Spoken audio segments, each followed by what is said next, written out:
So we've got to review the LG C2. So I've had it about a week now. There's things that I love about it, there's things that I find a bit annoying, but this is going to be my full review. The LG C2 is a phenomenal TV, bringing us the best of LG's OLED technology and sticking it all into their most popular shell, the C series. This TV is meant to be one of the best for gaming, for watching films, for watching TV, and is it so good in a bright room? Well, we'll see. So first of all, let's have a look at the design. Now, what I have with me here is the 48-inch C2. The design on this is actually eerily similar to last year's. So with the 48-inch, we have this long stand at the bottom, and the TV sits quite low, so there probably isn't a lot of room for a soundbar in front of the TV. What is nice is that this stand feels very solid, and it doesn't feel like your TV is going to be going anywhere. At the back of the stand, we have this little bit of cable management, which isn't the flashiest thing in the world, but it's quite functional. Now, what sizes are on offer? Well, we have the world's first 42-inch OLED, which ideally is going to be used as a smaller TV for maybe like a bedroom or a desk, and I think that one's going to be best for gamers. We then have the 48-inch that I have here, the 55-inch, which is the first with this new stand, as well as the 65-inch and the 77-inch, and fresh from last year, we still have the new 83-inch display too. So that's a massive array of size options for you. And if you can't find one there that suits your bill, I mean, what are they meant to do? What are they meant to do? Now, having a little look on the back at the ports. The LG C2 is one of very few TVs that has more than one HDMI 2.1 port. HDMI 2.1 is the port that you need for 8K gaming or 4K gaming at 120Hz. Now, the LG C2 has 4 of those ports, all of them 2.1. A lot of other manufacturers only have either 1 or 2 ports that are 2.1, and the other 2 are normal HDMI 2.0. We also have our USBs and our Ethernet cables and everything like that around the back. We have optical audio as well as HDMI EARC, which is Enhanced Audio Return Channel. We have a headphone jack and we have an IR blaster too. Now, the remote is the same as LG TV's last year. We have this magic wand style Wii remote thing where you can point at the TV and select it. However, you can just use buttons as well. We have shortcuts at the bottom of the remote, as well as functionality to create your own shortcuts using the numbers at the top. In order to do that, you just need to go onto the app that you want to do and hold down one of the buttons, and that is going to store that as a quick access button for you to access later. Great for apps like YouTube that don't have their own shortcut button on the bottom. There is also a voice control button on the remote and a microphone inside it, so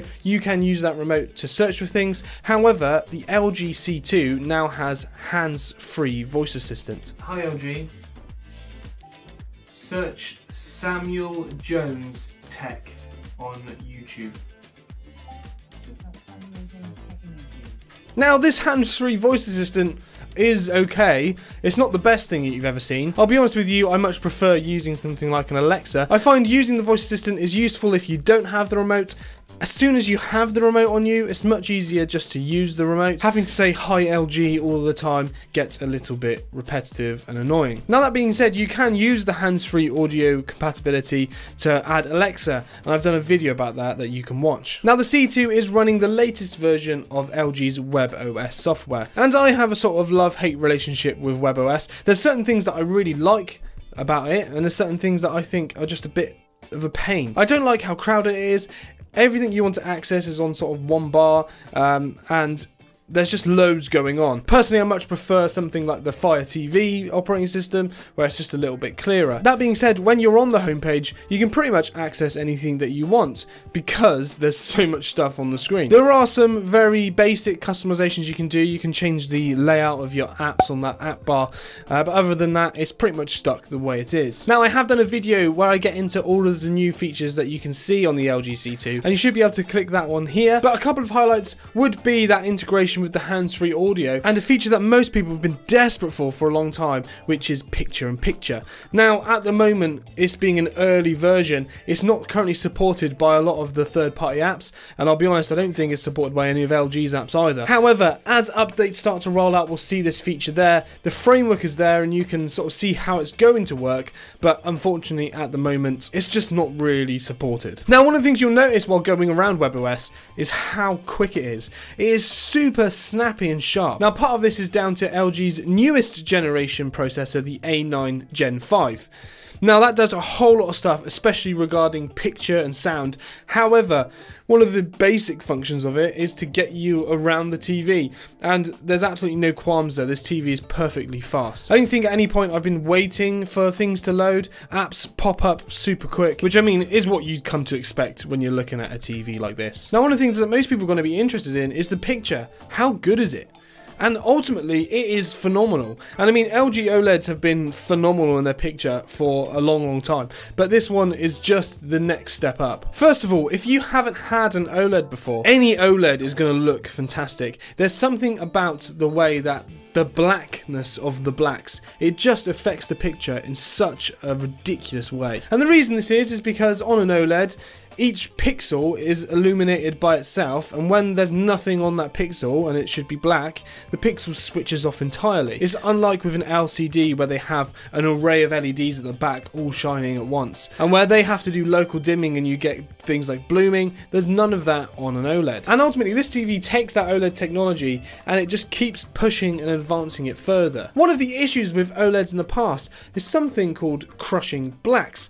What does that mean? What it is that when we get to the dark end of the spectrum, as much as the blacks are black, what OLEDs in the past have struggled to do is to turn themselves on, but still stay close to black. You can get off, which is black, and then as soon as you switch on, the difference between being on and off is quite big. Which means in a scene where there's a lot of shadow detail, you're going to miss out on a lot of that because it's all going to just mush into black. Or you can change the settings and it will mush into grey. You're not going to get the dark blacks and the detail. Now LG promised that the LG C2 has improved this, and I have to agree. I tested this out using the most famous terrible to watch episode of Game of Thrones, and in theory I shouldn't have been able to see anything, but on this TV it was clear, it was precise, and I had a phenomenal time. Now on the other end of the spectrum, from the shadow detail, let's look at the brightness. Now, the LG C2 has the Evo panel. So in theory, this TV is meant to be the next evolution of brightness on OLED. And ultimately, it does do a fantastic job. Now, this is something I'm not going to be able to go in massive detail until I get my hands on a slightly larger OLED, and I'll explain why. So, in theory, LG are saying that the LG C2 should have the capability of being up to 30% brighter than the LG C1. And the LG C1 by no means wasn't a dim TV, but it certainly wasn't the best, and it had nothing in comparison to an LCD. And if you mainly use your OLED in a dark room, you're probably not going to care. But if you're the type of person who wouldn't get an OLED because they have quite a bright living space, this could make a difference. Now the LG 48-inch and 42-inch, they have a much higher pixel density, and because of this, it means they're not going to make the most of this new panel. Trust me, the panel is still there, and there are different tests you can do to make sure it has that new Evo panel, but it has almost a tighter block in front of it, which stops the OLED pixels from being able to shine as bright. Now, if you did want an extra bright OLED, you're going to have to go 55-inch and up in order to see the difference from the last year's C1. I compared this 48-inch to a 55-inch C1, and it's about the same. So if this is going to be a significant jump from the 48-inch to the 55-inch, then it's definitely going to be a significant jump from the C1. Now, we can't talk about brightness without talking about reflections, and unfortunately, the LG C2 still suffers pretty poorly with that. And ultimately, if you're going to be getting a TV like this, because of how black the blacks are, when you have a light shining behind it, it's going to act almost like a mirror. This means if you are watching TV opposite a window, well, you're going to be watching a window, not the TV. Now, you won't necessarily notice this on bright scenes, but as soon as we get into dark scenes, it isn't good. So if you do get an LG C2, or in fairness any other OLED, make sure you have it so it's not opposite any windows from where you'll be sitting. And this is one of the problems with the LG C2, and any other OLED to be honest, is that depending on what room you have, will depend on whether this is a sensible purchase. If you have a bright room with tons of windows in it, and tons of light sources, then watching this thing is going to be infuriating. Whereas if you have a nice cozy cinema room, then that's going to really take this to the next level. For most people in the middle of those two, you're probably going to be fine. It's mainly if it's super bright, you'll have an issue. Now, one of the great things about OLEDs is that you don't get things like dirty screen effect, and I did run a test to make sure that this one was the same, and obviously it was. Now, the picture is also assisted by the processor that I mentioned earlier. Now, this processor does things to sharpen images and to create almost extra depth in shots, and I think it actually works very well.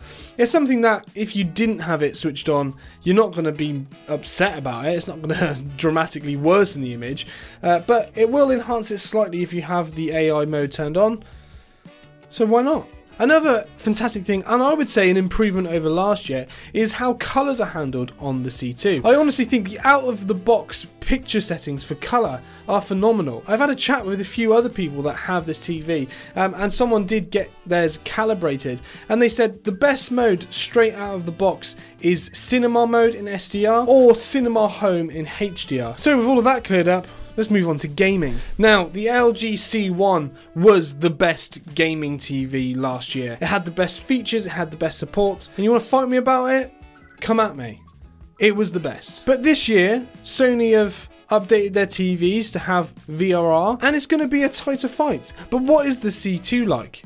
Well, I mean, it's more of the same. It's fantastic. Now, I did play quite a few different games on the LG C2 using my Xbox, and I had a fantastic time. The C2 is a 120Hz display, and it supports VRR, FreeSync, and G-Sync. So whether you're connecting a console to it or you're connecting your gaming PC, you're going to have a pretty good time. Now, certain things that make this TV even better for gaming than last year are things like I mentioned earlier with the colours and the shadow detail. That could be a massive thing for a gamer, and actually probably one of the only downsides of last year's C1. So the fact that that is so much better this year is a big positive. The C2 might have shot itself in the foot. I'll tell you why. Now, one of the issues with gaming is something that LG have done, and now I can't speak for the 42-inch. I think this is going to be where it really matters.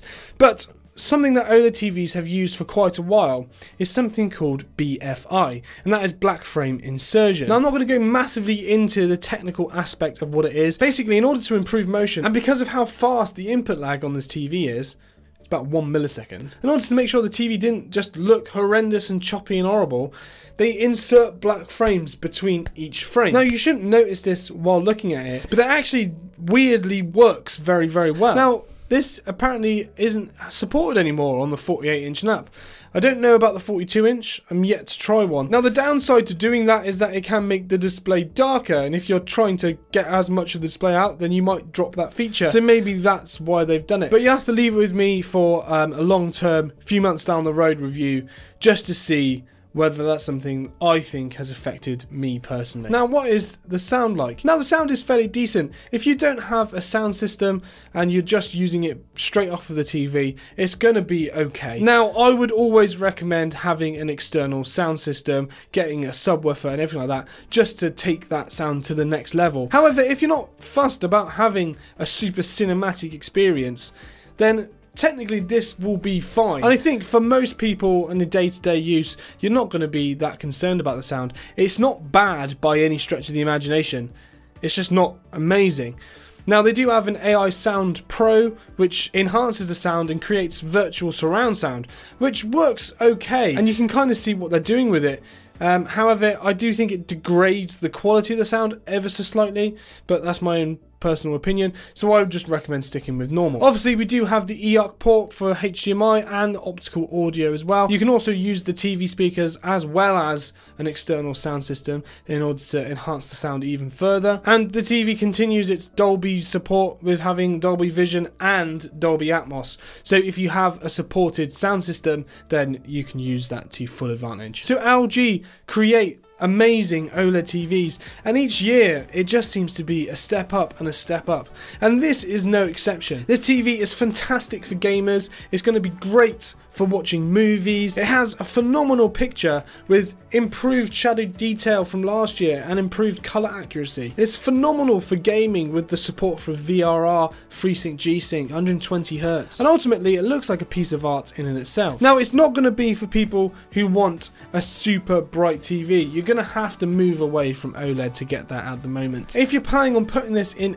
a room that has multiple windows and is very bright, then I would definitely reconsider this TV for something that's going to be a lot brighter. But if you're in anything other than a ridiculously bright room or opposite a window directly, then this TV is going to be phenomenal and it's going to blow you away. So if you want to figure out what all of the new features are on this TV, click this video here. Click here to subscribe for more from me, and I'll see you in the next one. Whoop!